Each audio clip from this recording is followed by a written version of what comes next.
Исповед пред теглата. Мојот најдобар и најдивок терапевт. Седнав денес пред теглата мет. Ја гледам онаа бакарно златна боја како блеска и не издржав, па му велам: Еј, ти си дефинитивно најслаткиот пријател што го имам. И верувајте, медот не противречи. Тој е идеален соговорник. Кога би знаеле луѓето колку е тој всушност сладок лик, сите би се дружеле со него барем еднаш дневно. А зошто и да не? Зошто медот е подобар од пријателите? Знае да чува тајни. Можеш да му кажеш се додека го мачкаш на леп. Тој само кимнува. Добро, малку се тегне, ама тоа е негов начин на одобрување.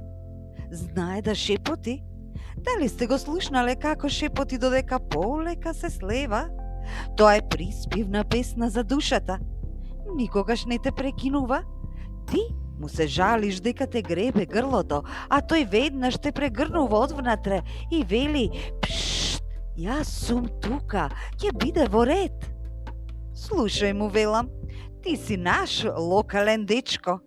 Затоа, пријатели, не барајте утеха во чоколади со неразбирливи имиња. Земете си една тегла домашен македонски мед.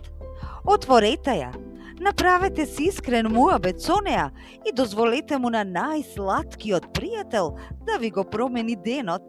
Ем ќе бидете здрави, ем ќе имате некој што навистина знае да ве сослуша, а и да ве заслади. Мадам Сноу Уајт и приказни од тајната градина.